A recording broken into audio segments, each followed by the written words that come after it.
Prosperity in Black America. What will this require? Is Black business prospering? Are we reaching women and minority-owned businesses? How do we achieve earning parity for wealth for our families? Do our children really have access to education? Will our families have choices for our children? Prison pipelines, mass incarceration, tearing our families apart. A healthcare system not accessible to the masses. The disproportionate termination of Black women from corporate America. When will we actually begin to address what's really at play? How do Black people gain more power to help make these changes? This requires a lot of political will and courage. I'm that provocateur of change. I am Cindi Bright. Welcome to HeartBeat. Good evening, everyone. Welcome to a special edition of HeartBeat this evening. We're not accustomed to being on Monday nights, but we're here tonight for a very good reason, and that is because we are raising some cash tonight. We originally slated to be in the eastern part of Washington tonight to help raise money for two campaigns, one for our state senator, Patty Kuderer, who is running for the insurance commissioner role. She has been on HeartBeat, but we need to hear more from her and we need to raise money for her. She's got 7 opponents that are running against her. You'll hear more about that through the show tonight. And we have a new candidate that I've not hosted before. Her name is Maria Beltran. She is running for the state senate in the 14th, the eastern part of Washington. She's out of a newly formed district. It's all hands on deck tonight. And so, we thought in the spirit of what's going on around the country this week with getting women elected, getting women to the forefront, blasting past these male counterparts and these folks who feel entitled to have these seats, we are here to get women elected tonight and to raise money for both of these candidates. Now I'm going to do some things a little bit different because I'm going to introduce 2 of the women who are leading this charge in Eastern Washington and Walla Walla. They are Doctors Tracy Williams. Let's bring Dr. Tracy on. Hi, Dr. Tracy. How are you this evening? I'm good. Hey, thanks for having us here tonight.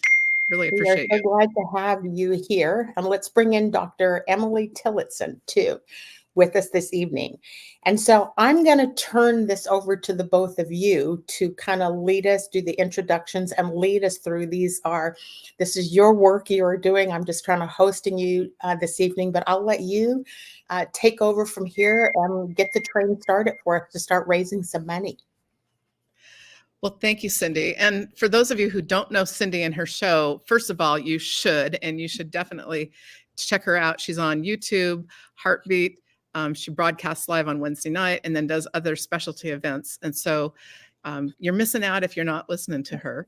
I met Cindi when Shasti Conrad and I were working and running the Opportunity PAC, and Cindi was one of our board members. She was absolutely delightful. And I can tell you lots more stories about her, but my favorite one is that she has a new grandson. So way to go, Cindi. Yeah, Mr. Cutie, you should bring a picture of him to show, definitely. I should, yeah. And I'm really pleased to be teaming with my friend Emily Tillotson. And Emily and I found each other after she'd gone to a Women's March meeting back in Detroit. And I heard that she'd done that. And I was so fascinated, like, how did a white woman from Walla Walla get to Detroit and what motivated her to do this work? And since then, we've been active in the network. We recently served as chair and co-chair, and delighted to have some other network members on here tonight as well. Our goal in the network is to encourage women in leadership and to get women to run for public office. And we've scholarshiped, I think now 9 women to go through what was Emerge Washington. And we call it, and it is, Kamala Harris's training program for women. Emily teaches at Walla Walla University. And Emily, let me let you say a couple of words. Hey, good evening. Thanks for joining us, everybody. I did a lot of weeding for you all, but so my house is looking good, but none of you can enjoy it. I thank everyone for coming online. And I just want to say that the texts are coming in. The primary ballots are out. I have a lot, this is Eastern Washington. So I have a lot of conservative friends that are texting me and saying, hey, what's going on with the primary? Who should I vote for? So that's how I'm doing some activism right now. That's how I'm trying to encourage folks to vote, because it is a little hard to get out in the smoke and do as much door knocking. But yeah, I'm getting lots of people saying, like, what's going on? Who should I vote for? And what are these flyers about that I'm getting? How do I pronounce Dr. Gunshevsky? And it's a really exciting time, and it's exciting to see all the candidates doing so much, because I can follow up on that, right? I can see that come in the door and be like, hey, get that flyer out of the trash. Let's talk about it. So it's been a really great couple of weeks. I was especially pleased that we could get a statewide candidate together with some of our Walla Walla folks, because often we get the ballot and it's like, who are these people on the statewide ballot? I paid particular attention to our state Senate this year and got to listen to Patty when she was on the Senate floor, and was absolutely amazed and encouraged by the work that she and the other women in our Senate were doing. I also got to hear her at a state Democratic meeting when she was talking as a candidate. And I just thought everyone in Walla Walla should get to hear her. So I'm just going to say from here, Patty, thank you for coming to Walla Walla, even if it's virtually this time, but we'll get you in person in the fall. And I think we need some yard signs over here, because I know people cruise my yard to see who my yard signs are up. I don't put yard signs up for the primary, but I will absolutely put yard signs up for the general in the fall. And just a note, I'm wearing my pickleball glasses because I couldn't find my other glasses, and they have, we're so close to the screen, so I'm looking through the bottom and it looks wacky. That's what we do. We're really thrilled to support these amazing women, and we wanted to be sure and give a nod to our local elected officials. So the first thing we want to do tonight is introduce our two electeds that we have here this evening. Norma Hernandez is the mayor of College Place, Washington. And Norma, we're just pleased that you could join us. I forgot who's introducing you, but I'm just going to take it over because I love you. And Norma is my favorite Latina elected in Walla Walla, and I wish she would get herself elected to a state level position. So consider this a warm up tonight. Perhaps you too can run for a state level position. Norma came to us from a banking background outside the Walla Walla Valley. And when she came in, I walked right up to her and said, I'm so glad you're here. We have needed you. I have needed her all of my life. And I know that our young Latina leaders look up to her.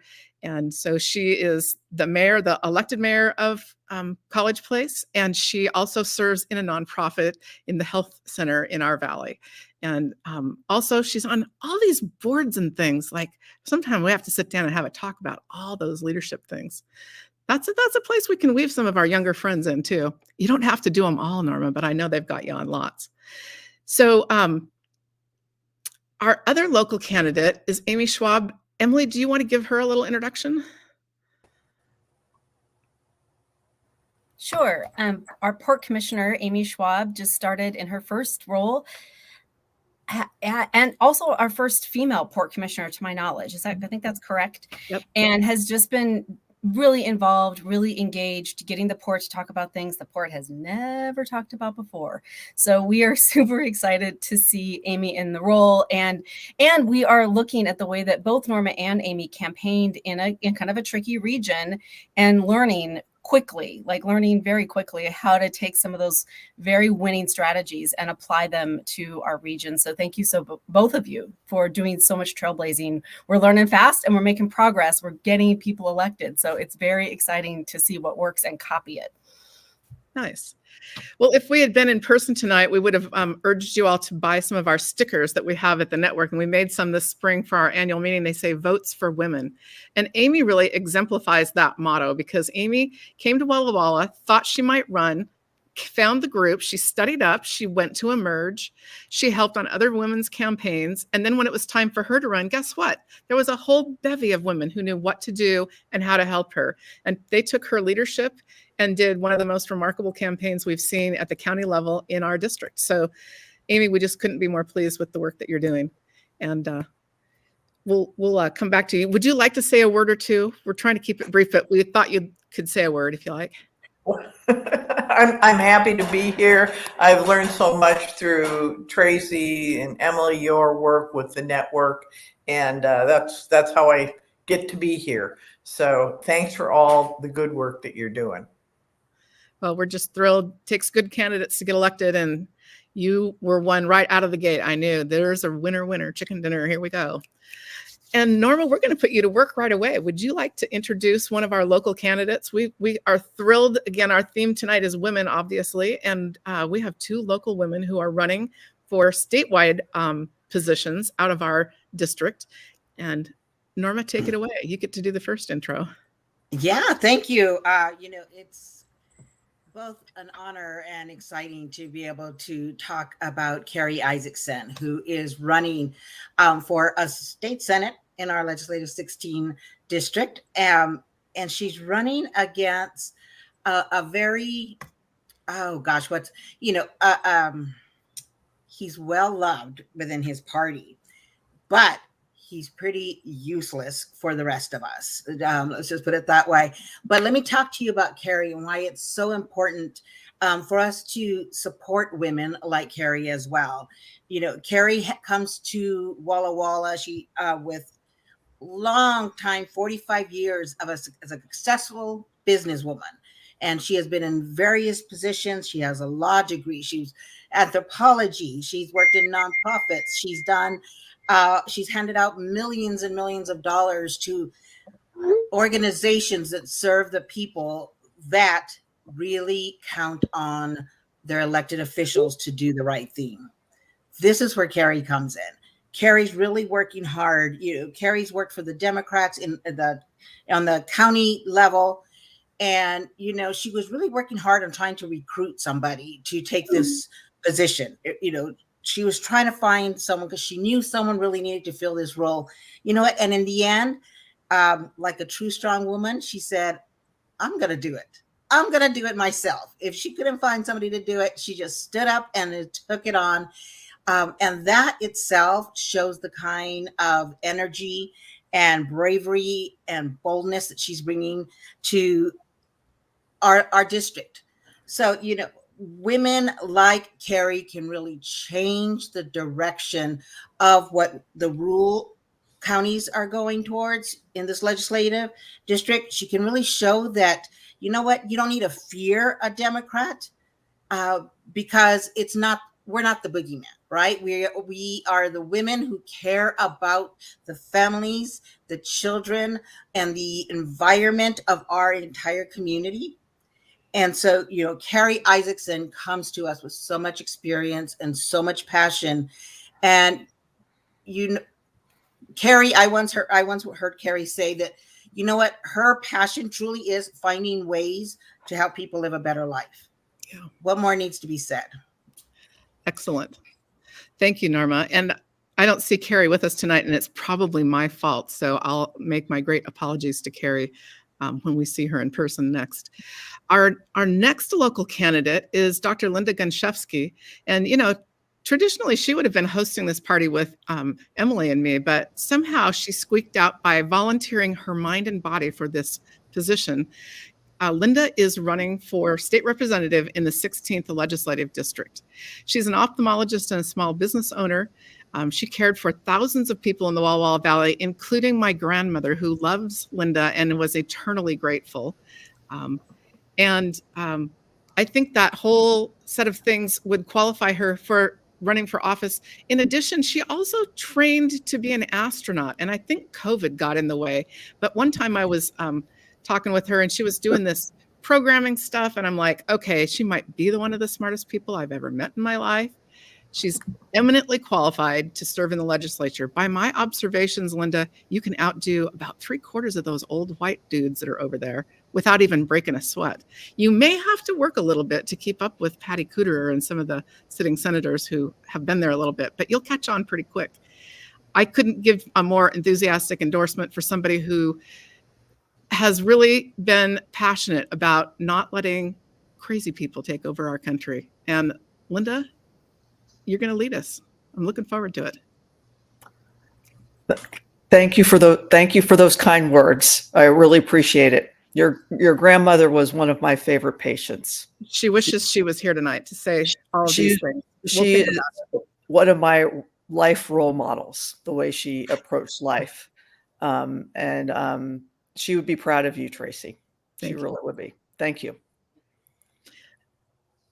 Linda, you got a chance to say a couple words if you want to, but you don't have to. No pressure. Well, I'd be happy to. I'm running because I want to bring some scientific background and medical background to the legislature. Right now, I don't think there are any physicians serving. My opponent is a classic mediocre male candidate who is basically there based on his name, and has a sense of entitlement to the position. So I just was not going to leave it up to him to just waltz into being reelected without a challenge. And he is the incumbent, but I am going to give him a hell of a fight because, as you've told me before, Tracy, and other people have, I'm fierce. So I'm ready. Thank you very much. Well, you go get him. I'll be right first in line cheering you on when you whip him. So that is the deal. Yeah. So when we were setting up our thinking about tonight, one of the things that it occurred to me is that we have the opportunity in a district that has organized women to support women to help another legislative district. And early in the spring, when I was thinking I wouldn't be involved at all in any politics this year, I got a call from Bertha Clayton, who's our local county commissioner candidate. She's not here tonight, but she said, "Oh, wouldn't you like to help me?" And I was like, yes, the obvious answer is yes, of course I would. And then the next call I got was from Maria Beltran.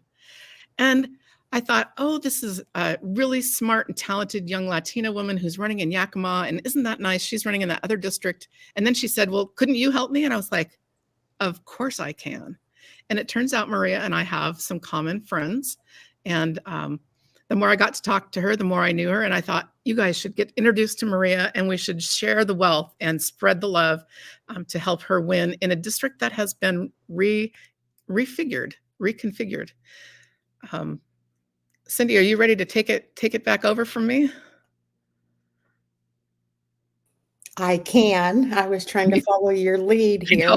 I thought you were getting ready to introduce Maria. So I will just join the group here. So first off, thank you, Dr. Tracy, for introducing the other candidates that you are bringing forward.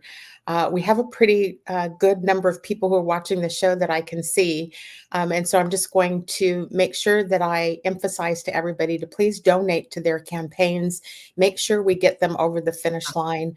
I loved hearing what Linda was saying about we got to just move these mediocre folks out, right? The entitlement, the long-term politicians, career politicians who don't do jack to help progress our lives at all need to go. With that, we have a new candidate, Maria Beltran, who is running for the state Senate. We're so excited. She is in a newly formed district. There was some redistricting that went on over there, and we're thrilled to bring her forward and let her talk about herself, her candidacy. To anyone who is watching the show right now and has any questions, we're going to hear from Maria. And then if you have questions that you want to ask of her, you can put those questions in the comment section, and I'll make sure that we bring them forward on the screen so that she can answer any questions that you might have. So with that, Maria, welcome to HeartBeat. Welcome to a fundraiser show. Let's hear from you. Awesome. Well, thank you all so much for your warm introductions and for everything you're doing to uplift all women who are running across the state of Washington. My name is Maria Beltran, and I'm running for state Senate here in the new 14th Legislative District, which starts in the beginning of East Yakima, goes all the way down through the Yakima Valley. It includes the entire Yakima Nation and parts of Tri-Cities. I'm running as the proud daughter of Mexican farm workers who came to this country in search of a better quality of life. And I'm one example of what happens when we make real meaningful investments in kids like me. Now I'm running for state Senate to represent my community in our state legislature in Olympia. As folks mentioned earlier, the 14th Legislative District is brand new, recently redrawn. My community, our folks have been organizing and fighting for representation and a seat at the table.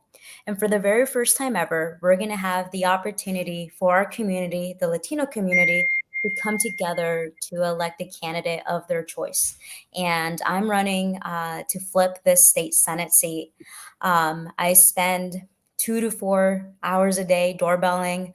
I was just in Kennewick earlier today, got here right on time to jump on Zoom and join all of you.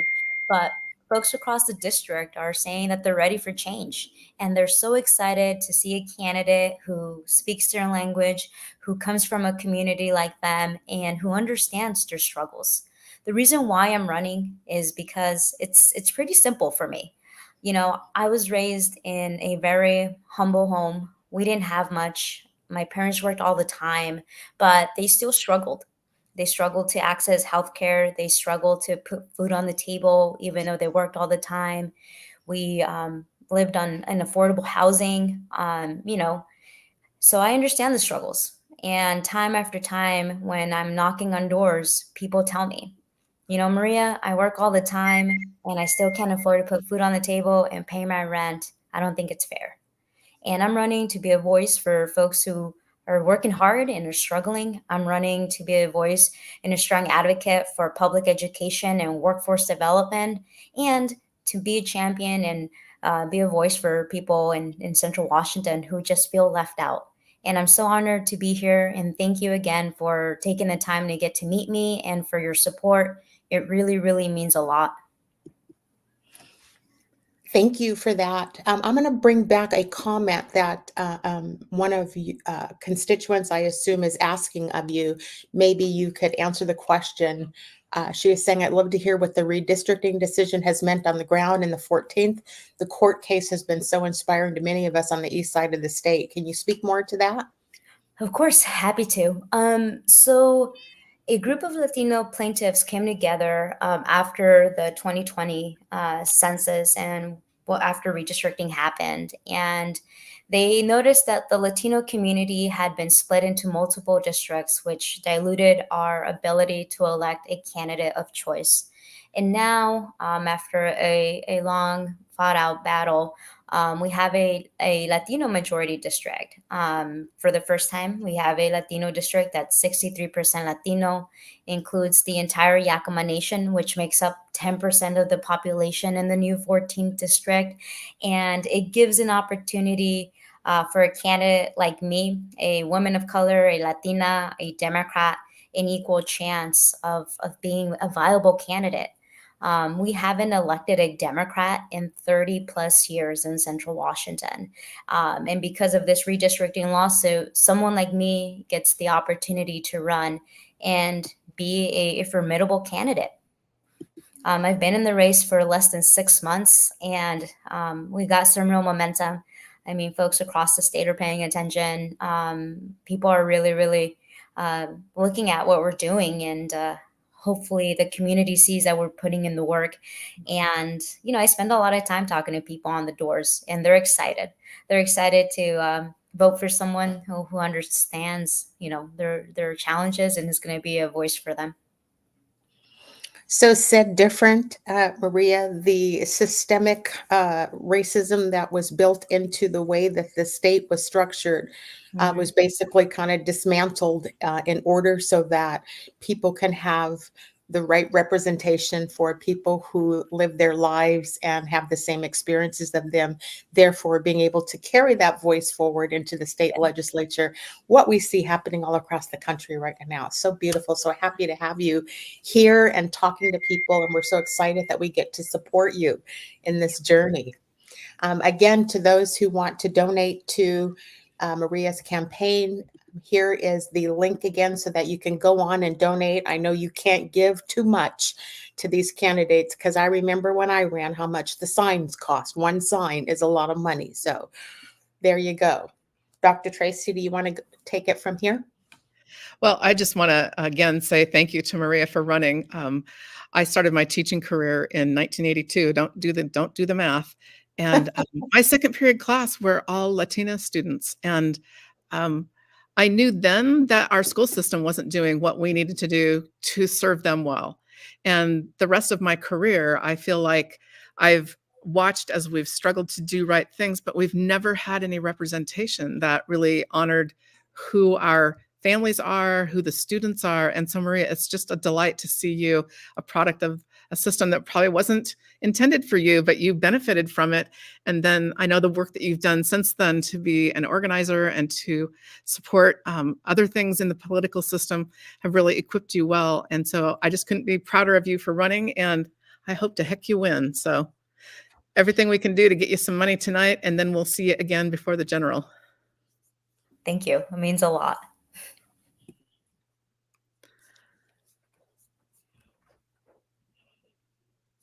Is it me? It's you. Okay. So we're going to introduce our second candidate, or not our second candidate, but the candidate we're raising money for tonight, which is Senator Patty Kuderer. She serves in the 48th District, and she's running for the state insurance commissioner. Before I bring her forward, I got to say a few words about her. I have to say, I met Senator Kuderer in 2018. It was a time when I put my foot in to try to run for office, and I ran alongside her. And I got to observe and witness this woman. And I have to tell you, I almost can't put into words how much she means to me personally, and what I have been able to observe her doing in the Senate over 3 terms now. She'll be the first to tell you some stories about me being in a church with her and accidentally using a word that I shouldn't have used in the church when I introduced her as this badass woman. But she really is this badass woman. And so she has just done so much for women's rights. She is doing so much to get into this insurance commissioner spot. Who knew there was an insurance commissioner job or role? Because again, it's been occupied by somebody for 24 years.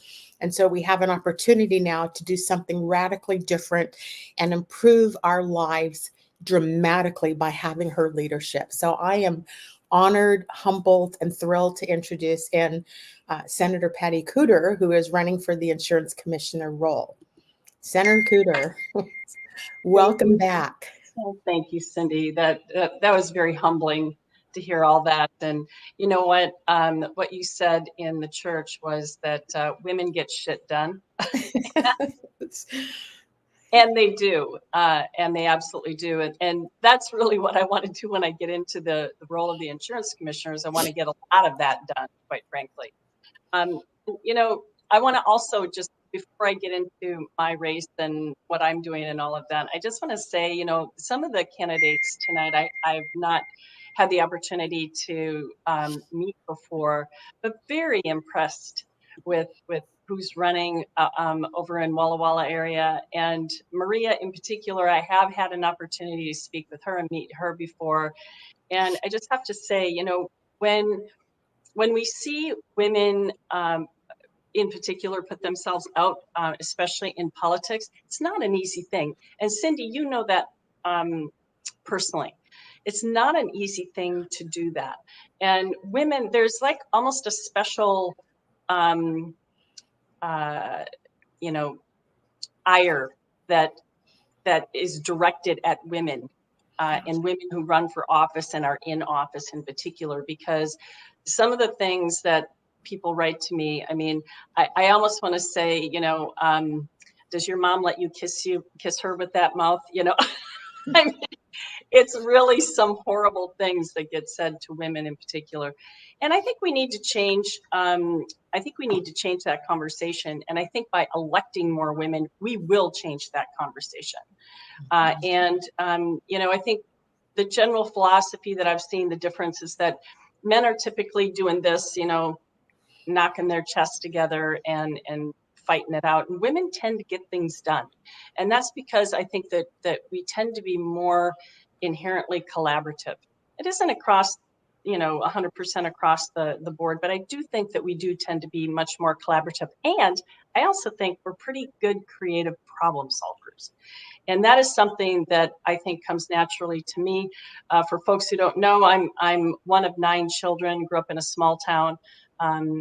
Obviously a very big family. I learned pretty early on that my life was about a lot more than just me when you grow up in a family of that size.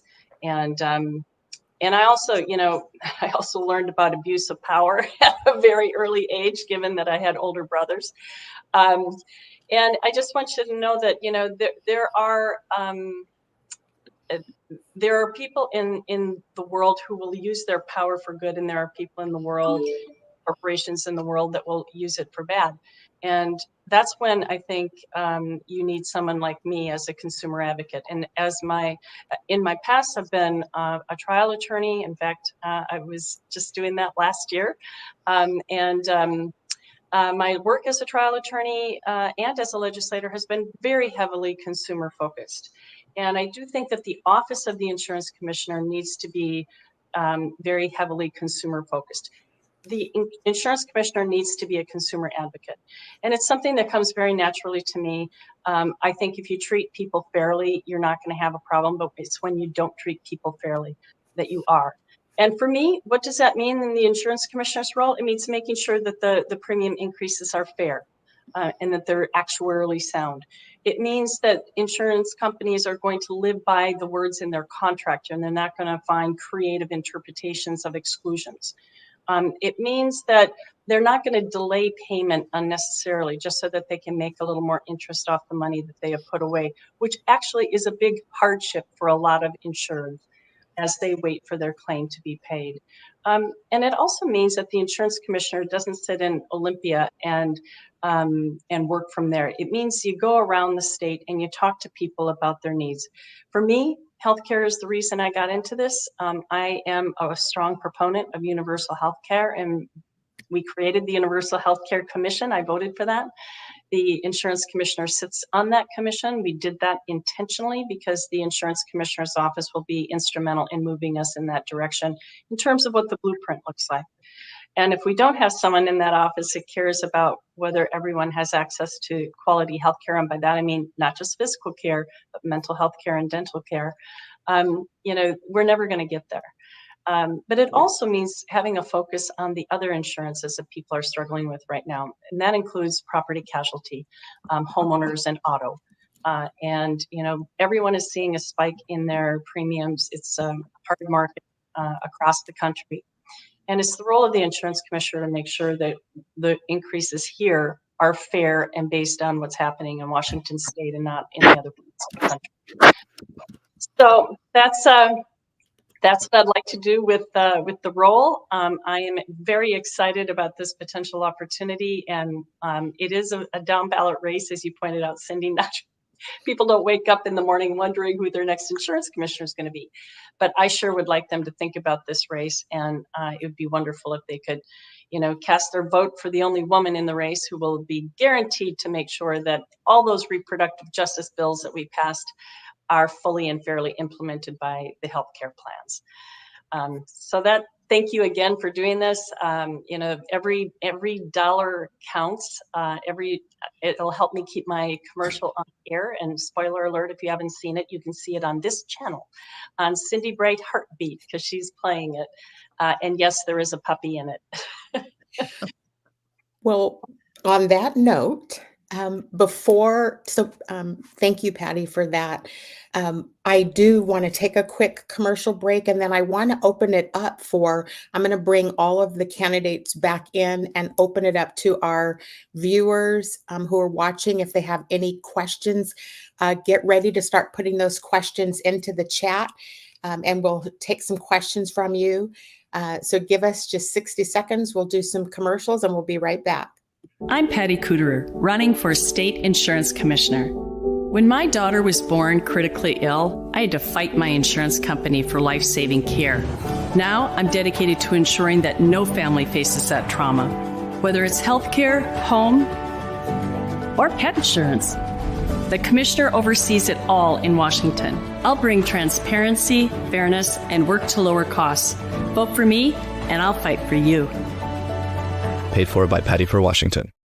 As a mom who carried a purse and a badge, Munka Dhingra used that badge as a shield, protecting women and kids, prosecuting violent criminals. Now Munka's the only Democrat for Attorney General who's worked to expand mental health care and wrote the nation's strongest medical privacy law to protect reproductive freedom. So Munka Dingra's also the only one endorsed by Planned Parenthood votes. Democrat Munka Dingra for Attorney General. We are so thrilled that we get to represent and help these amazing women get elected into office and do what we need to do to try to help them raise money. And let's see, we have, let's see if we have any questions that have come in the chat. Here we go. Question 1.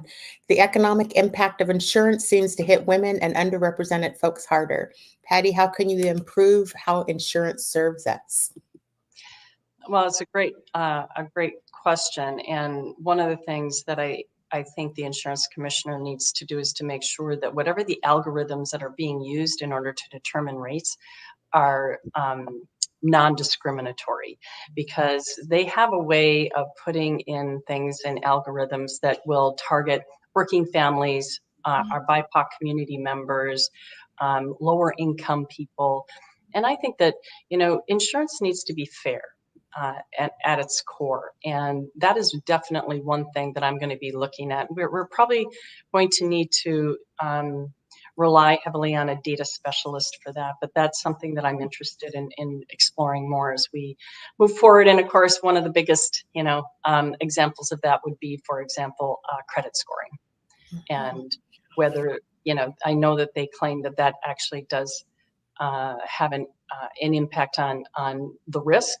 I'm not convinced of that based on the research that I have seen, and I would want to explore that more closely. That is something the legislature is going to have to fix, though. It's not something the insurance commissioner can do unilaterally, but it's something that I'm willing to help provide analysis and research and support at the legislative level.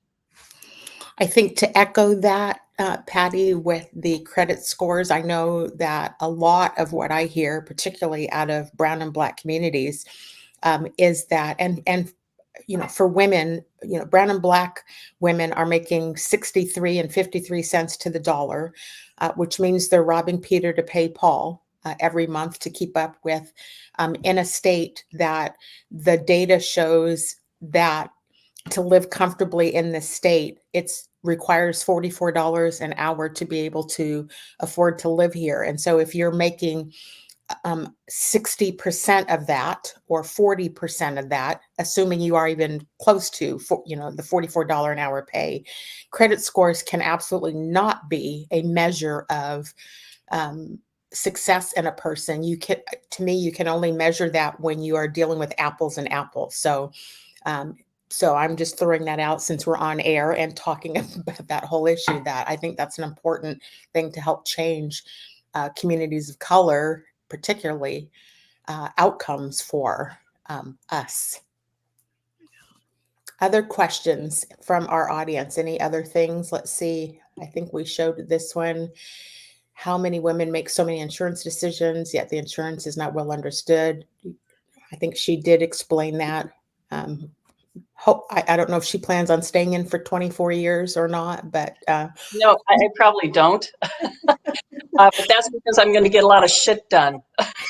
Correct. Right out of the gate. But I will say, I do feel that the role of the insurance commissioner is to engage in consumer education on insurance, how it works, how they can reduce their risk, because the main part of the premium, the primary driver of premium increases are claims. And so we need to be investing in loss prevention strategies.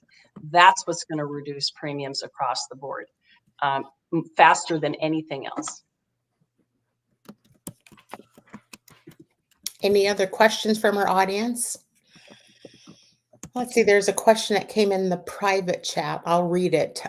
With the record-breaking losses the insurance industry is facing, how will you balance the needs for solvent companies with the premium increases? Now that the insurance industry is the way our economy absorbs costs of climate change. Yeah, it's a two-part question, actually. So, you're going to have to, obviously, we have to make sure that the companies remain solvent. So the insurance premiums are going to have to be actuarially sound. They have to be based on losses that occur here in the state of Washington and not across the country. And we did pass a bill of mind this last session, unanimously, I might add, out of both chambers, to allow the insurance commissioner to obtain a more thorough complement of data when evaluating premium increases. And we closed a public records exemption that would, or we put in a public records exemption that allows the insurance commissioner to get proprietary insurance data that will be helpful in determining that. But it really is, you know, climate change is the driver. So the other thing we have to be doing, and this is the second part of the question, is we have to be investing in hardening our communities and home hardening. And there are strategies out there and there's materials out there that we need to be investing in and working with the legislature and the insurance industry. They have a vested interest in this as well, to make sure that we reduce risk overall. Again, I go back to the number one driver of premium increases, and that is claims, and not just the number, but also the cost. For example, in the auto industry, you're seeing a big rise because of the cost to repair incredibly complicated vehicles these days. A minor fender bender on a Tesla is, easily several $1,000s and potentially 6 months in the shop. Those things change how premiums are assessed. And it will be the insurance commissioner's job to make sure that whatever's being asked is fair and actuarially sound. Yeah. And I will be doing that. Thank you. There are more questions in for you, Senator Kuderer, but let me pivot to Maria. What are the top daily issues voters are bringing forward in the 14th? Great question. So I'm running to represent, I believe, one of the poorest districts in the entire state of Washington. And the number one thing that I hear on the doors is how the cost of living, how expensive it is to go to the grocery store, how expensive it is, the rent, mortgages. So the number one thing is just affordability. People just want a chance of having one job and one job being enough to be able to pay for room, for food, rent, and utilities. I think the second issue that comes a lot is access to affordable and reliable healthcare. So Senator Kuderer, if elected in November, I'm going to be calling you all the time, asking for your advice, because we have some real healthcare challenges in the Yakima Valley. We have one hospital in the city of Yakima. We used to have two. Memorial Hospital is over capacity. We're facing some workforce shortages in the hospital rooms. Toppenish closed down their maternity care, I think a few years ago. We don't have enough specialty care providers locally. So people are having to wait 1 or 2 months to be seen by a specialty care provider, or they're having to travel to Seattle, Tri-Cities, Spokane, Ellensburg just to be seen. So we have some real healthcare challenges here locally as well. And people want access to good paying jobs. So in the state legislature, I'm really excited to be a champion on education and workforce. That means apprenticeship, technical schools. We have a very, very young district. 30% of the Yakima County population is under the age of 18. So we have a lot of potential here. We have a lot of young folks. So I'm really looking forward to getting to work and bringing some good paying jobs to the Yakima Valley. Awesome. Back to Senator Kuderer. The questions are pouring in. Let me just say, this one was asked, does redlining occur in insurances? Senator Kuderer. Yeah, it's a good question. And I absolutely love that people are asking questions about insurance, because it is a pretty wonky topic. Let me just say that, we certainly saw it in housing. And it is definitely, there's a form of it, I think, institutionalized almost everywhere. I was an employment discrimination attorney. That was the number one thing that I did. And I have seen this, play out in different ways. And with insurance, it's not as direct as redlining, like where whole communities were carved out of an ability to own a home in a certain area. It's more the disparate impact, and it can be hidden better in the algorithms, which is why I go back to the fact that we need to be able to really analyze the algorithms and how they're assessing the premium increases, how they're valuing them, and what are the factors that they're using to do that. And I think that's where, the folks that I have worked with at the OIC, they're really good at that sort of thing. And now that we're going to have, I think, better data, I think we're going to be able to be much more aggressive on ferreting out when that is happening. Okay. For Maria and Linda, what is the top legislative priority that you would like to tackle for each of you? Let's start with Linda because we haven't heard from her, and then we'll get to you, Maria. Linda? Microphone. Sorry, I muted it because we're getting feedback. At the top of my list is healthcare. That's what I'm hearing from the constituents in this region, is that they have to wait too long to find a doctor. Doctors move away. They have to find a new doctor. It's harder to recruit doctors into rural Washington. So I'd like to address the availability of healthcare access in this region. And another issue at the top of the list is housing. The cost of housing is increasing way too much around here, and the supply is not keeping up with the demand. Rents are going up 50% over 2 years in the region. So I'm hearing that people are struggling, and I want those will be my priorities to help make life better for the rural people in this area. Thank you. Maria, did you want to answer that also?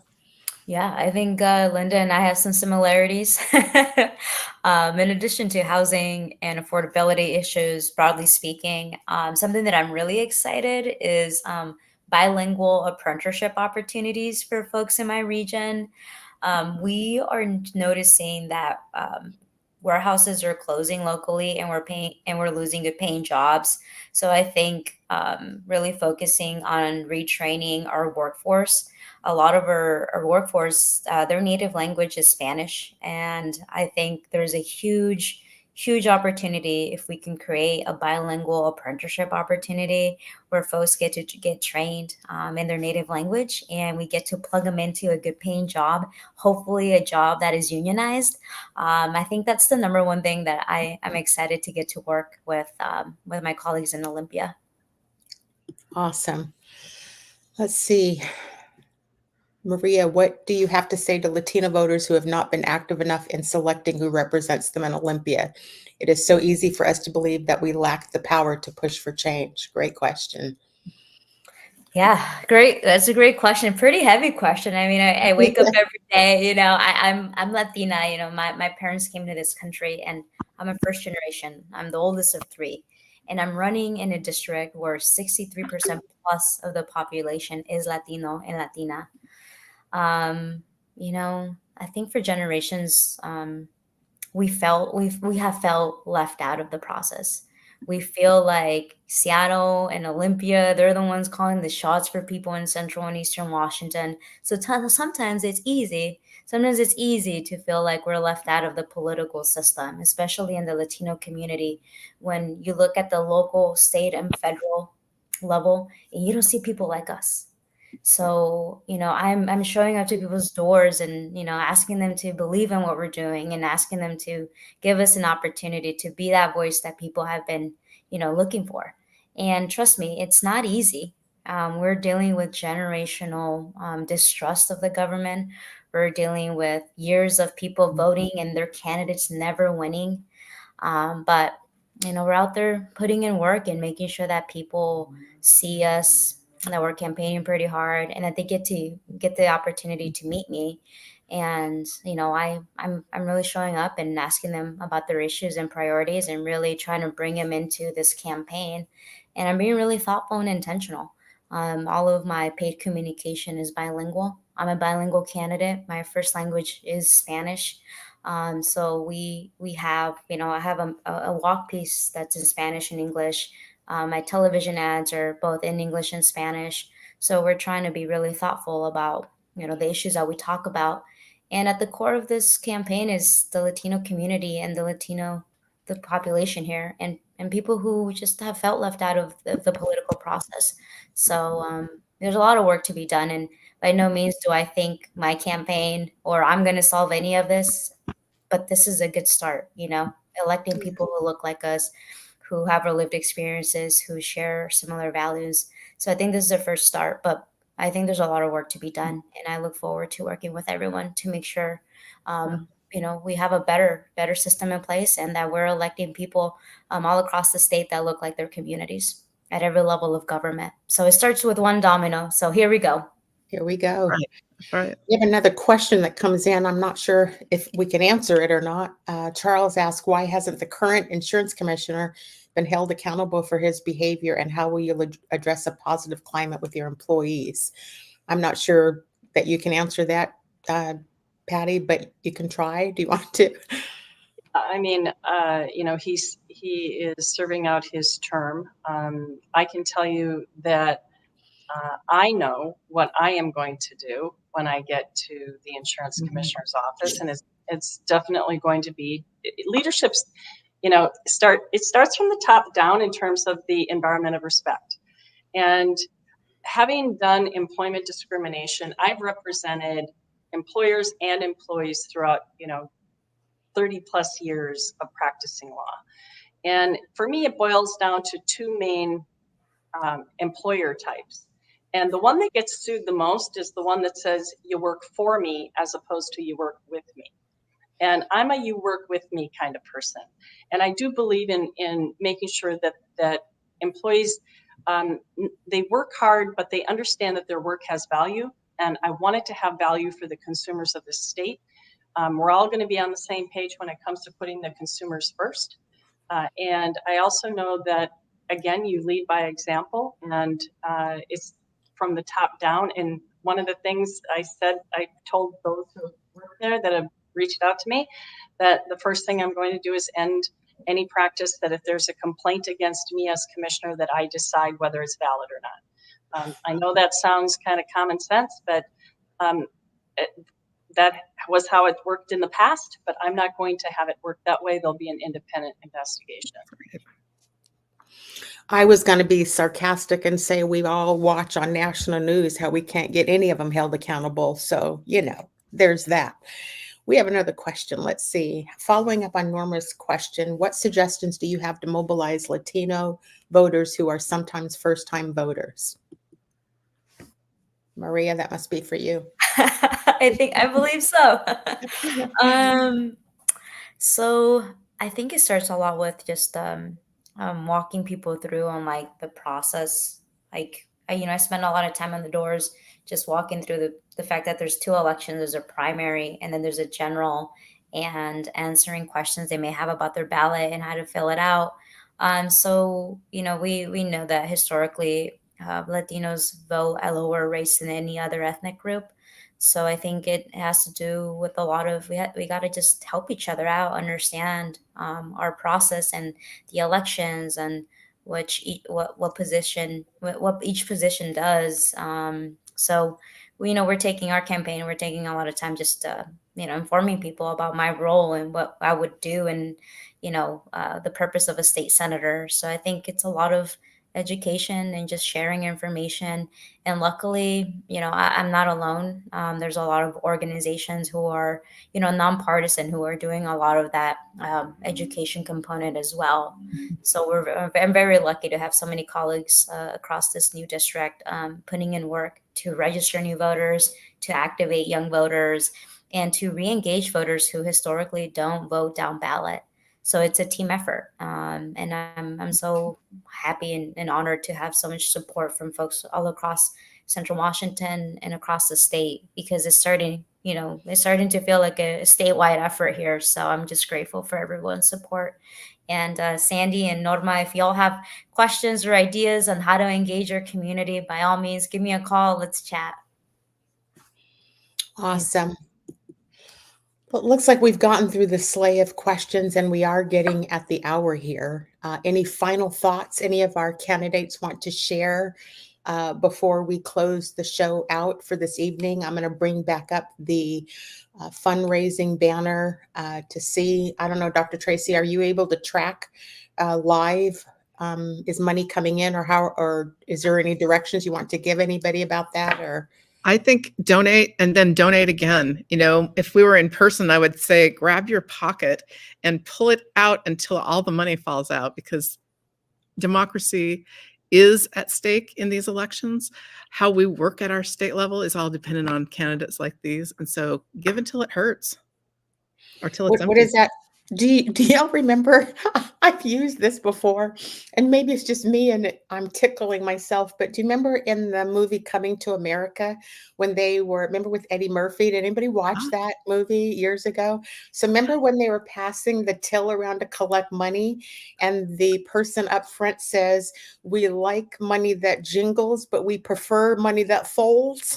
And so to our viewers who are listening, we're just going to ask you a couple of things. We're going to ask that you not only just donate till it hurts, but that you spread this message tonight, because we're in the election cycle now and ballots have dropped now. And so we do need to get cash in the door for folks. I can't reiterate how much every dollar helps. You don't have to be a wealthy person to donate. Any amount helps any of these candidates. And so we're grateful for all of you that joined tonight to participate. To our candidates who came forward, thank you for coming on this evening and sharing your wisdom. Any final thoughts or anything else for the good of the order for today? Cindi? Yes. I just wanted to thank everyone who tuned in and all of the candidates who are here with me and sharing this moment, and for you putting yourselves on the line as well. Voting, my dad used to say that voting isn't just a right, it's your duty. It's your duty as a citizen. And I just want folks to know that at the state legislature over the last several years, we have made it much more accessible for voters. We have expanded vote by mail by, we removed the need to put a stamp on it. We've included way more drop boxes. We have allowed for pre-registration of 16 and 17-year-olds. We have same-day voter registration. We have automatic voter registration. We have the Washington State Voting Rights Act, which deals with gerrymandering. We have the Native American Voting Rights Act, which also deals with irregular addresses so that people do get their ballots. We have a track my ballot system in the state. We have a decentralized system, so your vote's going to be counted, and it's going to be counted accurately and fairly. Because of the audits that each county auditor does on their machines. And by the way, the votes are counted offline. So there's no way to hack in and change any ballot, any votes. So I just want people to know that we have the gold standard. When I travel around to conferences, people envy Washington for the voting system we have here. So I would encourage all of you to use it, vote for these wonderful candidates. And I hope you vote for me too. And thank you again for your time. Thank you, Senator Cooper. And Cindi, I just wanted to say thanks to all of the candidates and electeds who showed up tonight to help out with this whole thing, and reflect back to my grandmother, who was an avid voter. And I was sitting with her it was a primary election, and she threw her ballot in the trash. And I'm like, Grandma, what in the world? She was about 100 at this time. And she's like, there are just not enough women on my ballot. I was like, oh my gosh. So here we are. And tonight she would say, well done, ladies, for showing up, stepping up, putting your lives on the line and representing all of us. And yes, let's get you past this primary and into the general. Let's get you to the general. Ooh, I have goosebumps just seeing the people coming on and thanking you for coming. What a beautiful way to get your messages out to the community and get some votes. And so I'm so happy for that you all took the time to come on to this tonight to raise some money. I'm so grateful for the people who joined this show tonight and who are donating to these campaigns. So thank you all very much. We're going to close the show out. My show, I'm just going to put a plug in for HeartBeat, is every Wednesday night, although I'm going to be coming on a lot more regular as we try to get more of this information out, particularly after the primary. We're going to step it up a little bit and get these candidates in front of you so that you can see it. You can subscribe on my YouTube channel. I see many of the comments coming through my YouTube channel tonight so that you can be notified who's coming on every week. So thank everybody who joined tonight. Thank you for your dollars. Thank you for helping these ladies get elected. Thank you, Cindi. We really appreciate your leadership tonight. Thanks for You're saving us from the smoke. You're so welcome. We'll talk to you all later. Thank you. Bye. Thank you. Good night. That up in sacks. I favor black. I favor black. Soon as I'm rooting for everybody black. Yeah. Yeah. Soon as I'm rooting for everybody.